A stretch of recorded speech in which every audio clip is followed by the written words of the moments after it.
It's been another day of record-setting cold in the Midwest as temperatures remain in negative double digits.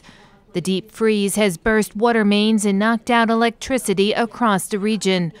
Officials have been asking residents to lower their thermostats to help power companies meet increasing heating demands. In Minnesota, one utility company was handing out space heaters during an outage. His phone went off at 3:30 in the morning, and it was a recording from the gas company just basically saying that we have no heat, no hot water. The extreme cold has also disrupted travel. More than 4,000 flights at Chicago's 2 international airports have been canceled. My flight was canceled Tuesday night and then again on Wednesday. And so it's Thursday and I'm arriving back home just this morning. Meteorologists say the deadly cold snap is expected to ease by Friday, but the brutal chill is moving eastward. In New York City, public fountains froze as New Yorkers sought places to stay warm. Oh, it's crazy. Right now, I was just finding out where any place to hide because it's too cold. I've been here for all my life, nothing as cold as this. It's freezing, everything's freezing. We went to the fountain down the street. The water that's falling is freezing. Everything's freezing. Officials warn with such low temperatures, frostbite can occur in as little as 5 minutes. You know, it was supposed to be about 20 degrees warmer today, but it's not, and it definitely doesn't feel any warmer, that's for sure. We're at the Minneapolis airport this morning where they've been lucky enough to have relatively few cancellations and delays, but around the Midwest that has not been the case. Travelers have experienced thousands of cancellations and delays. According to FlightAware, the worst of those are at Chicago's Midway and O'Hare airports. Now here's a funny picture for you of frozen pants standing up here in Minnesota. But yesterday there was actually a very serious situation when Xcel Energy put out an urgent request to customers in some areas asking them to turn their thermostats to 60 degrees or lower and not use any other gas-powered appliances in an attempt to try to avert a gas shortage. The residents here in the Midwest have really been feeling the pain. Hard to take a breath in. It's affecting my lungs a little bit. It's brutal. It's the coldest I've ever been. Now yesterday, the thermometer at the National Weather Service here in Minneapolis had a reading of negative 30 degrees. On Sunday, it could be 75 degrees warmer. There's going to be a very big swing over the next couple of days. Back to you. And people are waiting for it. All right, Ray, thank you very much for the live report. A glimmer of hope amidst the rising death toll. Jefferson Ferreira was out looking for his missing sister when he heard a report that someone was still alive in the mud. He rushed to the site, thinking it might be her. Instead, he found a 15-year-old girl trapped elbow deep. Her femur was broken. She broke her hip too. She was screaming in pain and fear. I spoke to her so that she could stay with me. The helicopter was to pick us up in an hour. Mr. Ferreira stayed by her side until rescuers arrived in a helicopter and helped to lift her up to the chopper for safety. The video of the dramatic rescue went viral in Brazil, but for this local hero, it's a bittersweet moment. His sister, Jussara, is still missing, as are the relatives of dozens of others gathered here at the support center of the city of Brumadinho. They've come to consult the latest lists of confirmed deaths. The mourning process is going to take a long time, not only at a personal, individual level, but also at a societal level. Nearly a week after the dam collapsed, relatives say they have little hope of finding their loved ones alive. Trump is famous about his opposition to regime change. He's run on that. He's talked about it at length. He's criticized other administrations. And yet here we are with Venezuela, where they are tacitly encouraging regime change. So what's really going on here? Well, the administration would say on its behalf two things. One, it's not just the administration by itself saying, you know what, we think there ought to be regime change in Venezuela. There's a process that's gone on there. The National Assembly is a representative political institution, in Venezuela. Many regard it, I just say many on the outside regard it as the last remaining democratic institution in the country, has chosen Juan Guaido. And other countries have endorsed the administration's effort to recognize Juan Guaido as the legitimate leader of Venezuela and no longer regard Nicolas Maduro and those who still support him as legitimate. The Organization of American States, many other countries, significant European allies have said there's about an 8-day timeline for the Maduro regime to call for new elections to begin a transfer of power that is peaceful there. So it is within this conversation worth noting that it's not just one U.S. administration saying something needs to change in Venezuela. Point two, and along the lines of the question you just asked, Don, I put it to the National Security Advisor. What is the U.S. security interest here? Well, he said stability, 1, humanitarian crisis, 2, and the sense that there is this deeply illegitimate government in a powerful, or once powerful and once rich country in the Southern Hemisphere, running rampant, inflicting violence, repression, and bloodshed almost heedlessly. That is something the United States has a vested interest in. And there was also a point in which he said the involvement of Cuba is more than mildly worrisome to this administration. So you take all that together, that's why there's this focus on Venezuela. I would only say as a sidelight, there might be those in the human rights community and the national security community who say, what about North Korea? Almost all those exact same things are true, plus it has nuclear weapons, and you're going to have another summit with the leader of that country. But that's a sidelight. Well, since the arrest of longtime Donald Trump advisor Roger Stone, the press has rallied around the people who arrested him and around a very specific interpretation of events. It was completely justified, they say, for the FBI to show up with enough armed agents to overthrow a Central American country. And if Stone says he was upset by all that, well, he must be lying. FBI had information that he might try to destroy evidence, so they went in, I think, with an appropriate level of apprehension. They had every reason to believe he was going to destroy evidence. He had threatened witnesses, or a witness at least, and he was playing hardball back. How does this differ from other people surrounding a house for a raid from the FBI? I don't think it's that different. By the way, the guy spent the entire day in front of news cameras. Clearly, he was traumatized. Who would put that mud guy on TV? I mean, it's really just a disgrace, I would say. The former CIA director John Brennan, speaking of disgrace, insinuated that Stone was Hannibal Lecter's long-lost cousin. Watch this.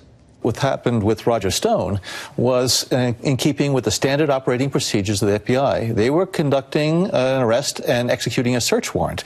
And let's not forget, Roger Stone has a fair amount of sort of unstable activities and comments that he had made. Stealing someone's dog, telling somebody, Randy Credico, prepare to die. This is not somebody that you want to trifle with. You don't trifle him. Now, Brennan, the guy you just saw talking, once lied to the public, you, me, and the rest of us, about killing civilians with drone bombs. But that's not a big deal, really. He's still got a cable contract. So what does Roger Stone have to say about the coverage of his arrest? Well, we're going to ask him. He is on the set tonight. Roger Stone, thank you for joining us. Aren't you under a gag order? No, actually, the judge said today that she's considering one. She asked for the government and for my attorneys to submit their thoughts about that. I'm going to refrain from speaking about the specifics of the indictment because I think I have addressed it to the extent that I'm going to. But I'm very interested in what's happened here because one of my neighbors has now signed a sworn affidavit who was out walking their dog. And the CNN crew, their truck, showed up roughly a half an hour, 35 minutes before the FBI. I live on a dead-end street. The street was sealed, but they were allowed to stay in position right in front of my house. Now, if I was dangerous, which is the premise of this raid, why were they allowed to stay within the danger zone? Why were they put in harm's way? The idea that I'm a flight risk is ridiculous. I don't have a valid passport. Although I support the Second Amendment, I don't own a gun. There were no firearms in the house. And I've been under investigation for 2 years. So what information did the FBI have that I would destroy evidence? Why would I wait till Well, I don't know. Friday? John Brennan, who is a liar. John Brennan, But he did says you're a perjury. dog kidnapper. Well, look, again, that's in the indictment, and I will address it at an appropriate time because it's not true. But first of all, I've written extensively on animal welfare rights for the Daily Caller and have worked very hard to stop the government from conducting inhumane scientific experiments on dogs and cats. But I mean, you're a dog lover of the first water, as far as more importantly, John Brennan perjured himself twice before the Congress, once regarding the role of the Steele dossier and the FISA warrants, and secondarily regarding his breaking into the computers of a Senate committee looking into illegal torture by the CIA. Yeah, just lying about killing people with drones. Not a big deal, But okay? he's not being prosecuted, like Mr. Comey, Mr. McCabe, Rod Rosenstein, Mr. Wray, General Clapper, of course, who said that, well, no, there's no metadata collection process. And then, of course, Hillary Clinton herself. So all those people have perjured themselves, but I'm being prosecuted for perjury. Well, they never gave the finger to the man, though. And that may be your main crime, in my view. But let me ask you about the day of the arrest. Yes. So that was, I guess, a week ago today. You said that CNN remained within the security perimeter. Yes. During a raid that clearly they must have considered dangerous because they had automatic weapons. At least one arresting officer had 2 rifles with him and a sidearm. It's a lot of guns. How do you think CNN was allowed to stay there? How does that make sense? I don't know, and I hope Senator Lindsey Graham and the House Republicans will get to the bottom of that, because I'd like to know who signed off on this raid. I mean, look, the main reason that the gag order concerns me is because I need to be able to raise the money to mount a defense. Right. They have unlimited taxpayer dollars, 3 platoons of Ivy League left-wing lawyers to prosecute me. They have just given us an enormous amount of material in discovery that we have to go through, 3 terabytes, according to their press release. Unless people can go to stonedefensefund.com, and unless I have a forum to promote it, I can't possibly raise enough money. So I don't understand, on what grounds could they just end your First Amendment rights? Well, they, as you know, they gagged Paul Manafort in his trial because I would be prejudicing witnesses. Pardon me, I'd be prejudicing a jury. Well, that was the whole purpose of this raid, was to poison a jury, to hold me up as public enemy number 1. To use a cable news channel as a PR operation to get their message out. So if they gag you and take your First Amendment rights away, does that mean that they're no longer allowed to leak to CNN against you? Well, it's an interesting question. But the whole purpose of the gag would be so I don't poison a potential jury pool. But they've just poisoned a potential jury pool by making me look like El Chapo or Pablo Escobar. But so it just seems a little bit one-sided. So they can arrest you with overwhelming force and automatic weapons and armored vehicles and stun grenades. And then they can force you not to speak in public, but they can still say whatever they want about you to news organizations and leak. And leak. I mean, 2 years of leaks, as you know, that I was going to be arrested every other Tuesday, has destroyed my business. The censorship of my show on InfoWars and the censorship of my Facebook page has hurt my book sales dramatically. I'm a New York Times best-selling author. So this is part of the plan, destroy you financially. So like General Flynn, you have to plead guilty to something you didn't do. Unbelievable. Well, you're always welcome on this show, gag order or not. Roger Stone, thank you very much. I'm not usually one to hold up newspaper headlines, but here's how it's going down here. Theresa's triumph.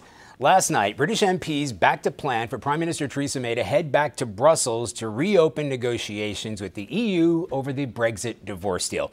One big problem, EU officials have already said they're not going to budge, saying the withdrawal agreement is not open to renegotiation.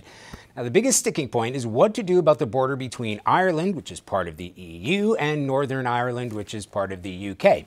In what's been called the Irish backstop, they're trying to make sure that goods and services can go back and forth pretty much as they do now, even if the UK leaves the EU without securing an all-encompassing trade deal.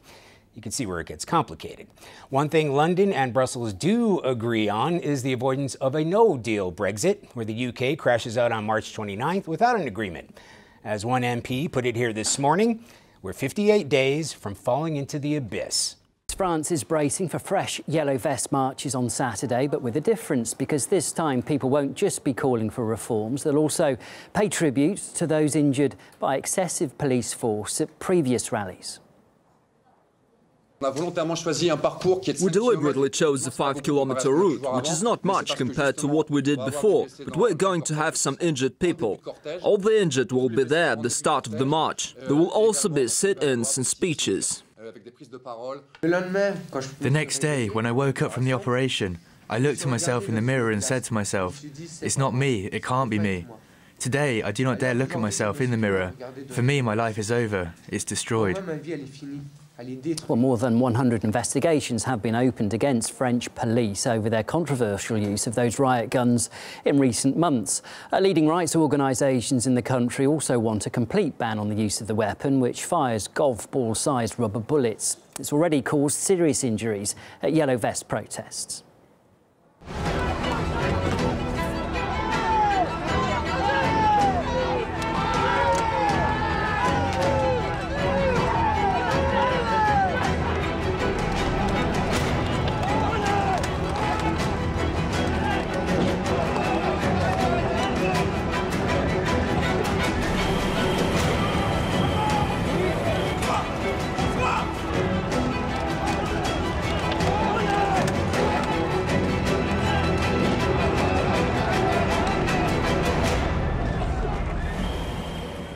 Well, our sister channel, RT France, has spoken to protester Jerome Rodriguez, who has suffered a horrific eye injury from police during a rally last week. He says that the government isn't listening to the people.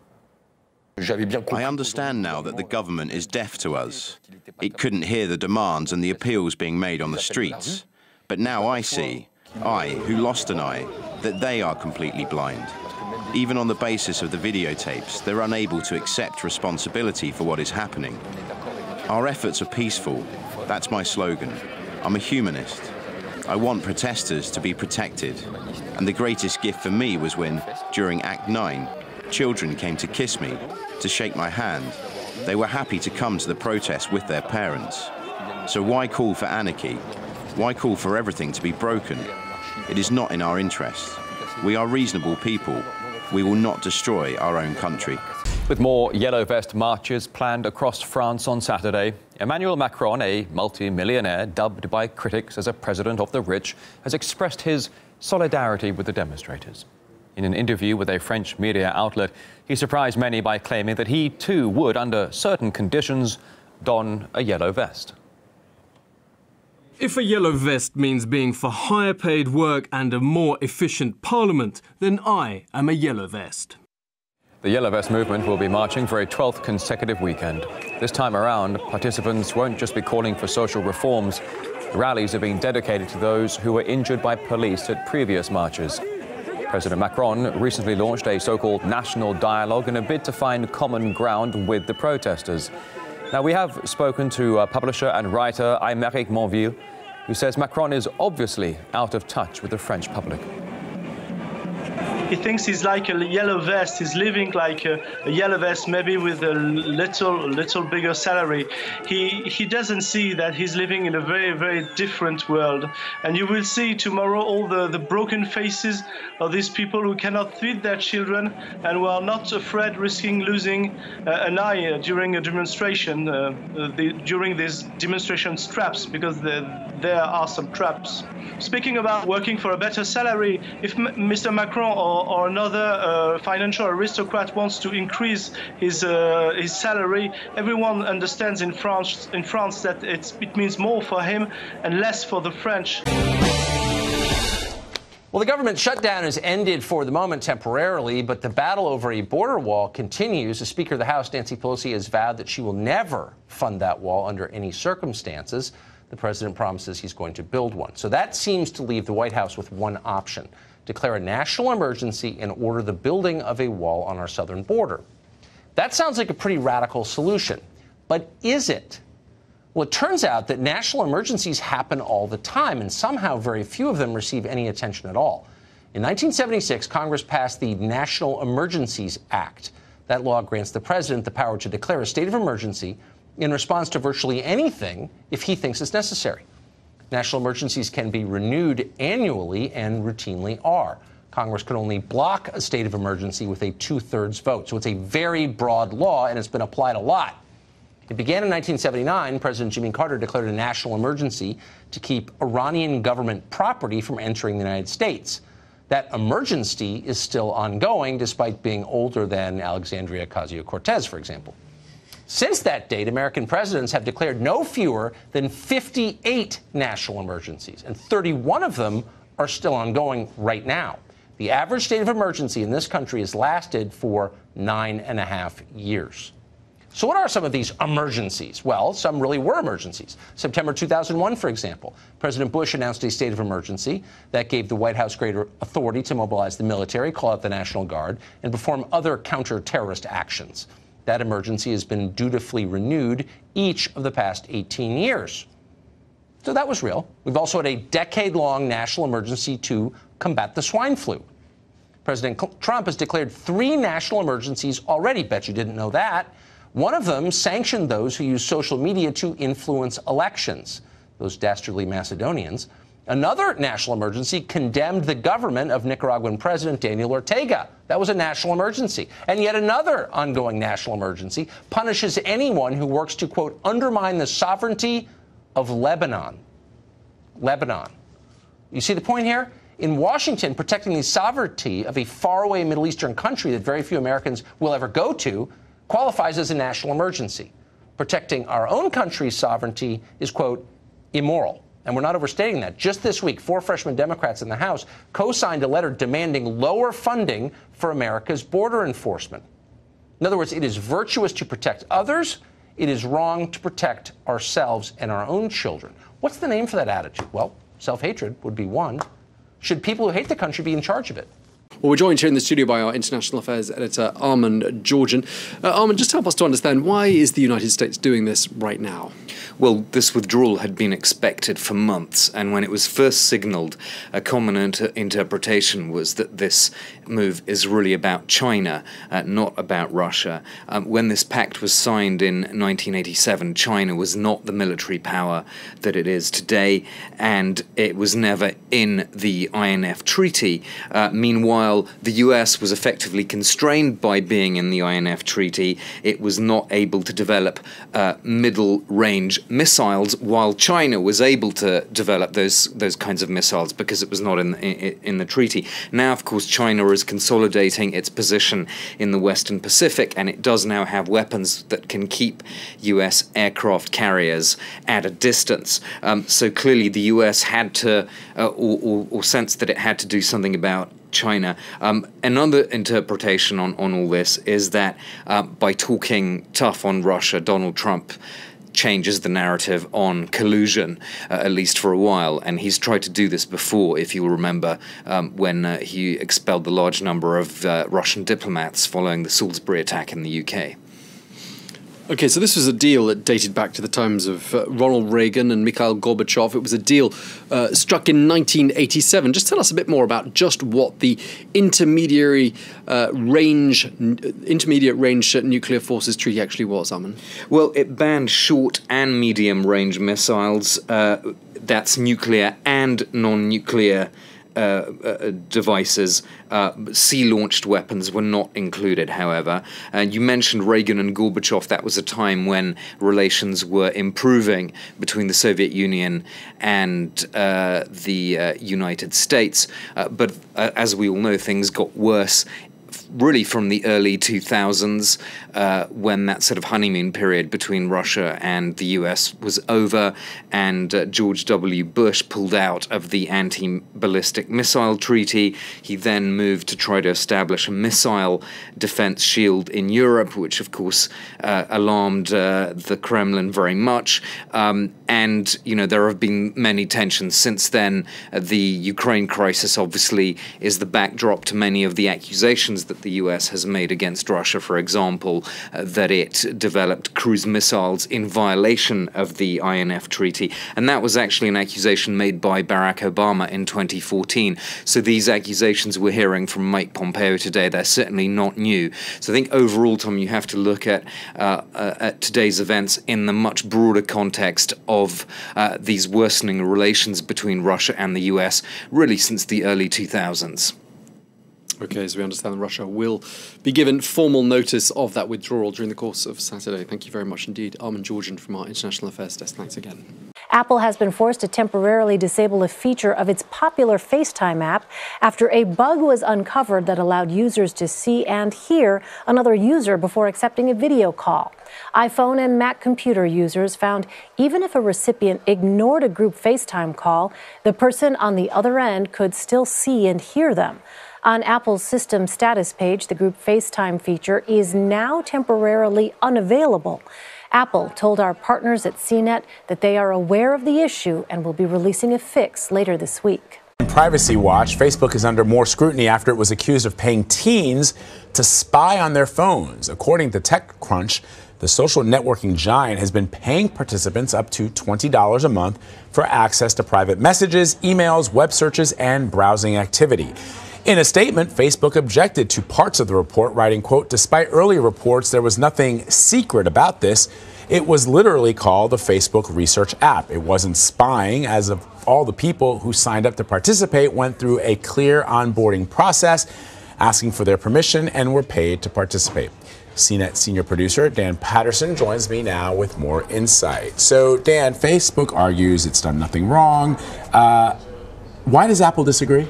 So, under the Apple terms of service that developers use to put applications on your phone, this type of behavior is prohibited. Now, there is a way to get your application on a phone by being a developer, and many people who've made apps, myself included, many of our colleagues, use this little side application to make sure that the app that you've built is working correctly and that it is doing all the things you want it to do. Apple contends that Facebook violated their terms in terms of what they're allowed to gather and the language they use to convince people to turn over data. According to the TechCrunch story, Facebook was even paying some teens for access to even screenshots and other type of data that came from not just the application itself, but from other applications on the phone. So what is the purpose of this app in the first place? What is Facebook researching? The weird thing about this app is that it was billed as a research VPN. Now, that's a virtual private network, and generally VPNs are used for one purpose, and that's to keep us safe. They will create an encrypted tunnel from your network to the outside internet to allow you to safely access the web without prying eyes. So to bill this as a VPN is a little shifty. It may be a misuse of the language. The research app asked teens to send them all kinds of data about their shopping, their behavior, what they did on their mobile devices, which might sound innocuous if the language is just like a survey. Of course, the language, according to the TechCrunch report, was nowhere near as direct as you might expect from something that is just asking simple questions. A century after Tutankhamun's tomb was first discovered, the newly restored burial site has reopened to the public. One of Egypt's most loved tourist spots underwent 9 years of painstaking work to repair damage caused by dust, damp and visitors. The wooden flooring, lighting and ramps inside the tomb all had to be replaced, meaning the ancient king himself had to be moved. It's an incredibly precious object, so it was a very stressful time to safely move the mummy. Then the case had to be brought out, and the glass vitrine. And the base of the case weighs about maybe 250 kilos. The ancient burial site has been renovated before, but never to this scale. Conservationists, architects and scientists were all involved in the project, which found years of environmental damage, as well as tourist graffiti, scratches and lost items. Although the tomb has now been restored to its former glory, some are concerned about maintaining its condition in the long term. We need to limit the number of the tourists who enter inside, because if, in my opinion, if you let mass tourism to enter this tomb, like what we see now every day, this tomb will not live more than 500 years. It will be completely damaged. The nearly intact tomb of legendary pharaoh Tutankhamun, the boy king who ruled Egypt more than 3,000 years ago, was discovered in 1922 by British archaeologist Howard Carter. For many, the centuries-old relic has become the symbol of ancient Egypt's glory and wealth.